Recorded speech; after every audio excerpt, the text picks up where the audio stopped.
Hola, estamos en Generación N, voces que construyen el futuro por Radio Azucena. Y les damos la bienvenida a este editorial donde vamos a hablar de un tema inevitable, que es el recital que dio el presidente de la República en el día de ayer. No vamos a comentar los pormenores de ese recital, vamos a hacer un análisis un poco distinto. Vamos a ir por otros carriles. No vamos a entrar en la descripción del ridículo y de si hubo o no micros para trasladar a la gente, si como hay ya algunas denuncias, se le prometieron alimentos a algunas de las personas que asistieron. Bueno, ese punto vamos a dejarlo de lado. Más allá de que lo investiguemos y que serán seguramente motivo de otros informes. Vamos a centrarnos en la táctica que viene desarrollando permanentemente el presidente Milei para poder llevar adelante las políticas que le dictan sus jefes. Vamos a hablar de los jefes de Milei, no su hermana, a quien él llama jefa o jefe. No, vamos a hablar de sus jefes. Sus jefes son algunas de las grandes corporaciones internacionales. Son parte del poder mundial y parte también del sionismo. Entre sus jefes podemos mencionar algunos de los empresarios más poderosos de la Argentina. Al terrateniente número 1 de la Argentina, que cumple los dos requisitos anteriores. A uno de los industriales más fuertes también de la Argentina y a otros más. También algunos extranjeros, como es el caso de Elon Musk, y seguramente alguien entre esa lista cuyo nombre nos cueste hasta pronunciar. Es fácil para esa gente que suele permanecer relativamente oculta a los ojos del pueblo y de la prensa, poner al frente del Ejecutivo de una nación para llevar adelante sus políticas de exclusión, de saqueo, de enriquecimiento ilícito y desmedido. Es fácil poner, como digo, a un personaje que puede ser caracterizado de loco, psiquiátrico, desquiciado, bueno, toda la suma de adjetivos calificativos que lo denostarían como persona, o al menos pondrían en duda sus capacidades mentales.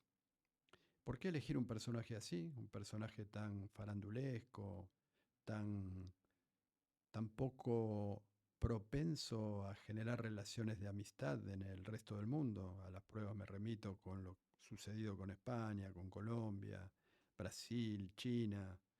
Indudablemente estamos frente a una persona cuya personalidad al frente del Poder Ejecutivo, al frente del gobierno de la nación, no está trayendo absolutamente ningún beneficio ni para el pueblo ni para la nación en sí. ¿Por qué entonces? ¿Por qué tener a ese individuo al frente? ¿Por qué haberlo elegido y por qué sostenerlo? Cuando estos personajes no pueden aparecer, cuando estos personajes dejan de tener poder, cuando son visibles, como pasó con aquel personaje que todos quizá recuerden, ese tal Chabrán, que a partir de una fotografía y de su exhibición pública entró en una debacle. Bueno, del mismo modo, estas minorías oligárquicas al servicio del sionismo y del imperialismo no tienen mejor idea que poner a alguien que tiene una maravillosa habilidad de generar opiniones, de generar debates, de generar bronca, de generar minutos y minutos de análisis, con la perplejidad que todos tenemos de no entender cómo esa persona está ahí y por qué hace lo que hace. Mientras tanto, la comida no llega a los comedores. Mientras tanto, se producen infinidad de despidos. Que la comida no llegue a los comedores y que haya despidos favorece, por supuesto, la baja de los salarios, porque la gente desesperada va a trabajar por lo que sea, si tiene trabajo.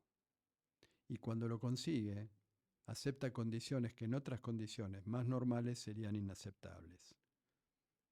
Mientras tanto, se producen esos despidos y mientras tanto no llega comida a los comedores, el presidente se pelea con España, pasa 14 horas en Twitter, hace afirmaciones temerosas, pone a un muñeco de torta al frente de su comunicación, como es este personaje siniestro que es Adorni, otro maestro de las cortinas de humo, y así todo. De manera que toda la parafernalia comunicacional que dirigen los periodistas al servicio de esta política, los Mauro Viale, los Majul, ese tipo de personajes que indudablemente tienen intereses puntuales en que se siga adelante con esta política de distracción mientras por detrás se está hambreando al pueblo. Nadie mejor que una persona que puede ser tildada de loca, que además pasa a ser un excelente fusible en el caso que las cosas se pongan mal, como se están poniendo. A las pruebas me remito con Misiones y el contagio que está produciendo en otras provincias.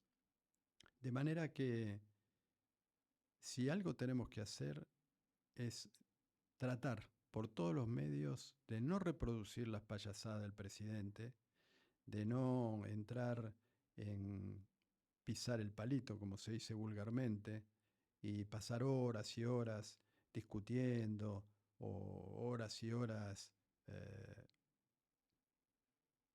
puteando por las cosas que dice y hace, sino empezar a construir una alternativa de poder popular, empezar a construir y reconstruir sobre la ruina de lo que está dejando. Es muy grave la situación en el país y tenemos que atender la gravedad de la situación. Tenemos que hablar de que los alimentos no llegan a los comedores. Tenemos que hablar que los medicamentos oncológicos no llegan a los enfermos. Tenemos que hablar de los recortes universitarios. Tenemos que hablar del intento de imponer leyes de saqueo. Tenemos que hablar del rifado de la soberanía nacional. No tenemos que seguir hablando de las payasadas de Milei. Las payasadas de Milei que alimenten la bronca de aquellos que salgan a la calle en algún momento a pedir su renuncia, incluidos sobre todo aquellos que lo votaron. Muchas gracias.